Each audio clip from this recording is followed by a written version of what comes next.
it's Amanda from the Fiction Fairy, and today I'm bringing you an April wrap-up. I cannot believe that April came and went as fast as it did. I got a lot of really great reads in this month. I read 7 books. Don't ask me how I did it, because I thought that I would read a lot more over my spring break, and I totally ended up not doing that at all.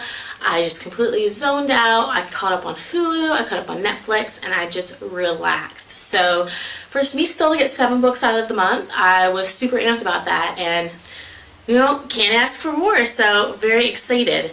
I'm not going to go over these books in too much detail, and that is just because, as usual, each book will get their own review at some point on the channel. So if you're interested in any of these books and my thoughts on any of these books, then please check back to the channel at some point, and the review will be up. So let me go ahead and refer to my Goodreads page.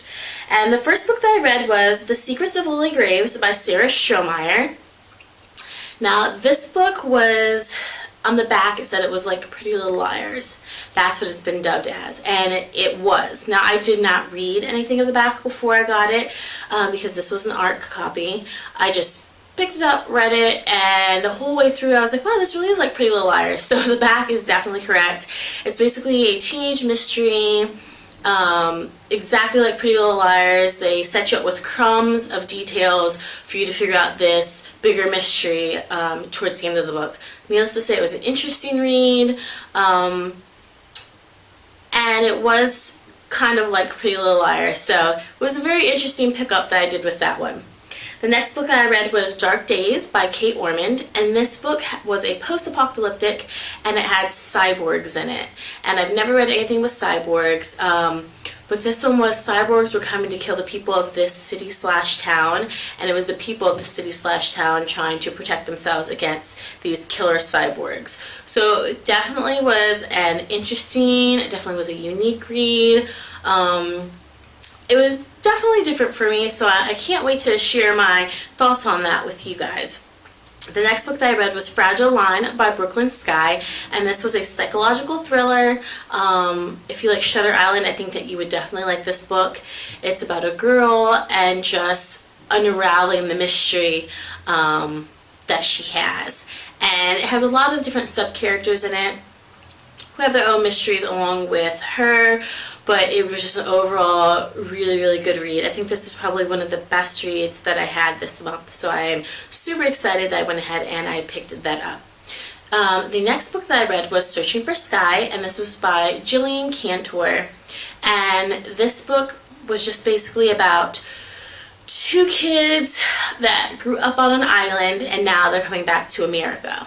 They've never been integrated with like a regular society, so they have to learn to speak proper English, use the toilet, use a real toothbrush, just everything that we take, you know, as normal things.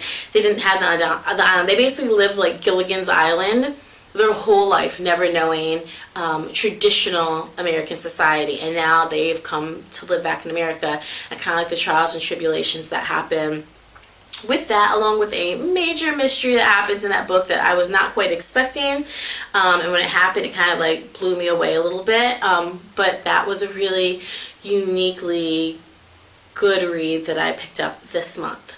I also read Bad Dreams by R.L. Stine, and it's an R.L. Stine book. Where can you go wrong? It's not too heavy, but I don't know if I'd say it was bad dreams. I'd say it was more like the nightmares, and it was just basically about bad dreams and what happens in them, and what happens if you can't get out of your bad dreams, and if you're in a bad dream and something happens to you, like you fall off a cliff or you stub your toe.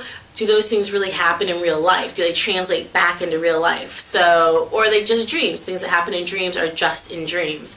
So this was a reread for me, and it was still just as great as it was when I was younger, so I was really excited to go ahead and read that. The next book that I read this month was Bloodmark by Aurora Whittet.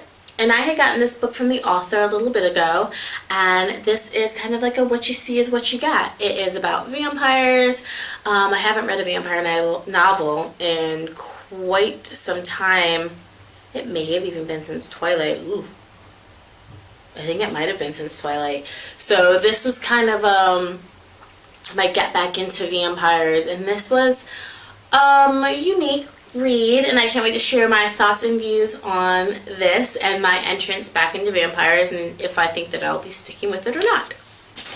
And the last book that I read this month was Witchstruck, and it's from the Tudor Witch Trilogy by Victoria Lamb. Now this was on my Friday Reads. This was not an original part of my March TBR, but this is basically just about a girl who has witch powers, and she's trying to gain her throne back, and all the chaos that ensues from that, everything that unravels from that, all the mystery that unravels from that, all the secrets that unravel from that, and whether or not she's able to regain her throne and why she lost her throne to begin with. So that was an interesting read. So that was my April TBR wrap up, and like I said, I was really excited for the 7 books that I read. Every month, you kind of have your ups and your downs in readings.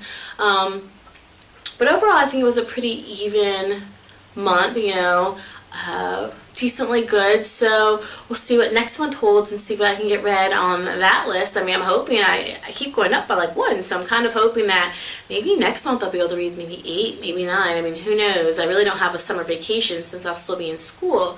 But who knows what I'll be able to read next month with the sun shining a little bit brighter. So let me know what you guys read in April. Let me know if you guys have read any of these books, if you liked any of these books. And like I said, if you are interested in any of these or in my views on any of these, then continue to check back, because each one of them will have their own individual review up at some point on the channel. So thank you so much, guys, for coming to the Fiction Fairy and watching my April wrap up.